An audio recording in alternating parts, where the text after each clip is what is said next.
Welcome to The Explainer. Today, we are breaking down a really fascinating presentation from Google DeepMind. They're showcasing some new AI models and tools that are, and I'm not exaggerating here, genuinely game-changing. Let's just jump right in with a couple of big questions, because they really set the stage for what is suddenly becoming possible. I mean, seriously, think about that. This isn't science fiction anymore. This is exactly what Google's new generation of AI models are starting to make a reality for pretty much anyone. So how does this all work? Well, it all starts with two brand new, incredibly capable models that DeepMind just rolled out. Okay, let's get to know them. On one side, you've got Gemini 3 Pro. Now, its superpower is its incredible sense for UI and design, and it's a beast at handling complex, what they call agent-like tasks, where it has to figure out multiple steps to reach a goal. Then on the other side, we have Nano Banana Pro. This is a new image model, and it's got this deep knowledge of the world, plus it can render text with stunning accuracy. And this chart right here, this really highlights what Gemini 3 Pro can do. It's a benchmark that tests how well an AI can act like a software engineer, and as you can see, it just blows past previous models. This shows its raw power in situations that require using different tools to get a job done. It's not just about knowing things, it's about doing things. Nano Banana Pro, meanwhile, is this huge leap forward for making images. For one, it's hooked up to Google Search, so it has real-time knowledge about the world. Two, its ability to render text is just massively improved, which, has always been a really tricky thing for AI.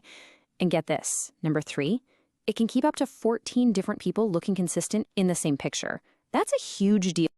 And this is where you really see the level of control you have now. You can tell it to, say, change the focus of a photo from one person to another, and it'll do it while keeping everything else perfectly in place. It can even translate text and render it beautifully in other languages, like Korean.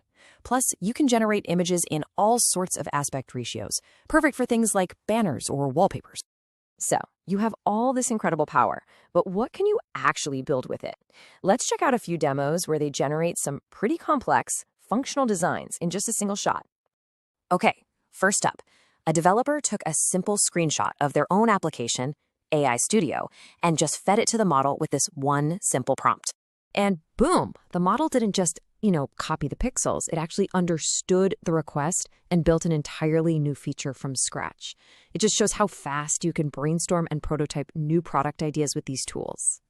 Then there was this other demo where they created an app for making personalized laptop stickers. The whole process was so simple. A user types in a name, the app hits Google search to find out who that person is, and then Nano Banana Pro just generates custom stickers based on what it finds, like a children's book the person had written. Super cool.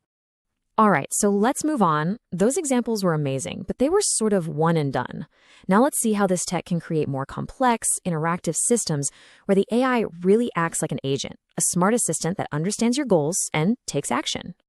So using both Nano Banana Pro and Gemini 3 together, a developer whipped up an app that generates a whole comic book adventure. All you do is upload some faces and give it a little story prompt. And the magic here is really in how all these different features come together. You get characters that look consistent from panel to panel, you get really nice text rendering for all the dialogue, and the storylines are genuinely creative and funny. It even picked up on tiny details from the prompt, like putting an AI engineer banner in the background of a conference scene. But here's the real kicker. This wasn't just a static, pre-made story. It was an interactive, branching narrative. By letting the user make a choice that actually changes the outcome, it's showing true agentic behavior. The system isn't just generating, it's responding and adapting. So all of this culminates in a brand new vision for what's called an Integrated Development Environment, or IDE. That's the main tool programmers use to write code, and it looks like it's about to get a major upgrade. It all started with a simple prompt that generated a complete 3D racing game built in Three.js with a computer-controlled opponent. Pretty cool, right? But then they took it a massive step further. With just a few more prompts, they turned that single-player game into a full-blown multiplayer experience. Live, right there on stage, they put up a QR code, and 23 people from the audience were able to join a race, all inside an application that was built literally moments before. So how on earth is that even possible? Well, that whole multiplayer demo was basically a sneak peek of the next major feature for AI Studio, a full-stack runtime. The goal here is to let you build complete applications, from the user interface, the front end, all the way to the server and database on the back end, without ever having to worry about all the complex infrastructure that makes it work. Okay, so what's the big takeaway from all this? I mean, what does it all really mean? Why does this matter so much? The presenters ended with this idea, and it's a really powerful one. The ultimate goal of all these new models and tools isn't just about making developers who already code faster. It's about fundamentally democratizing the act of creation itself.